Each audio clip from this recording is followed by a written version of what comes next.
How's it going, guys? Welcome back. Now, today in this video I'm going to be covering the Easter eggs and references to the Lord of the Rings that are in the Elder Scrolls 4 Oblivion.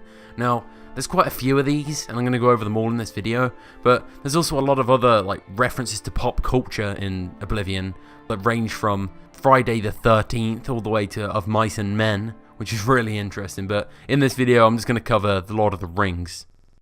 Now, the first Easter egg occurs in the quest called Unfriendly Competition, where if you go around to all of the merchants in the Imperial City Marketplace, they'll usually tell you of this guy named Thorinir, and he's selling items at ridiculous prices, really cheap, and they're not happy with him, and they send you to go and investigate him.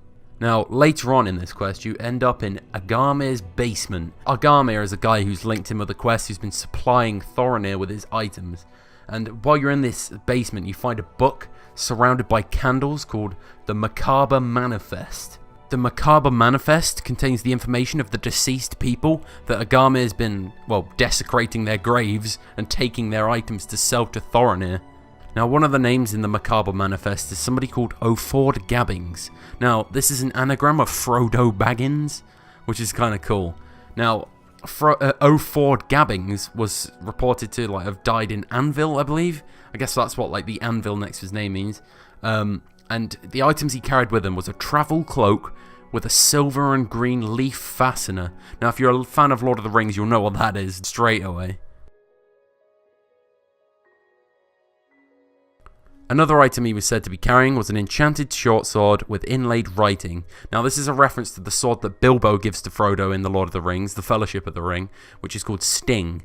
Now, this sword glows blue when orcs are nearby. Now, there's no mention of that in the Macabre Manifest. However, when I killed Agarmir, later on in the quest, he had a short sword on him called Debaser, which looked like this. Now, that looks a lot like Sting to me, in my opinion. It's a fine steel short sword. It has the inscriptions on it, and it has a bluish colouring on it, so I thought that may be a reference to Sting, I don't know.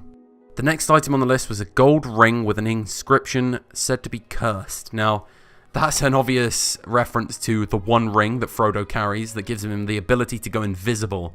However, later on in the quest, when you finish it, Thorinir gives you the Weatherwood circlet that looks like this. Now, here's a picture of the One Ring. They do look similar. However, the Weatherwood circlet does not make you invisible. It gives you frost and fire damage. So, I don't know, but that could possibly be a reference. As you can see on the Weatherwood circlet, it has inscriptions on it. And I don't know. I don't know if it's cursed. When I put it on, it lowered my ability to carry more items. But I don't know. There you go.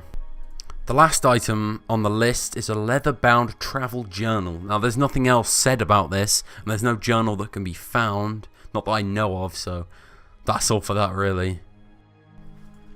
Now, the next Easter egg is based around the Inn of Ill Omen, which is a key part to the quest Knife in the Dark, where you have to go and assassinate Rufio for the Dark Brotherhood. Now, the Knife in the Dark is a chapter from the Fellowship of the Ring. It's also one of the songs for the soundtrack of the Fellowship of the Ring.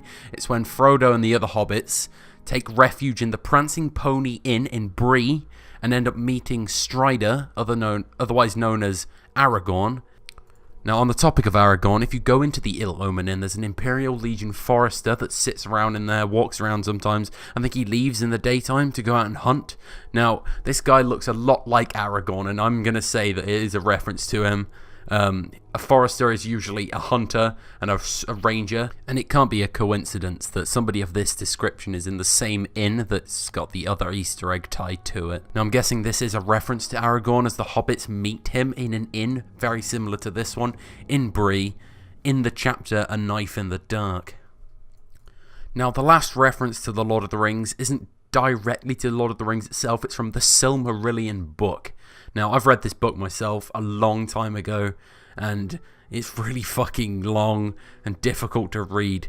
Now, if you go to Knoll Mountain, there's a guy there named Havelstein Hoarblood. That's spelled H-O-A-R, by the way. Now, he has a wolf companion named Redmore. Now, Redmore is a direct translation of Karkaroth from the Silmarillion, which was a wolf. So, there you go. So yeah, there you go. Thanks for watching, guys. Those were the 3 Lord of the Rings references in Oblivion. Now, do leave a like if you enjoyed this and found it interesting. I certainly did when I first found out about it. But yeah, also check out my Oblivion playthrough that I'm doing at the moment. I'm quite far into it, and I'm almost done with it. So yeah, go check that out if you enjoy that kind of thing. But yeah, thanks for watching, and I'll see you guys in the next video.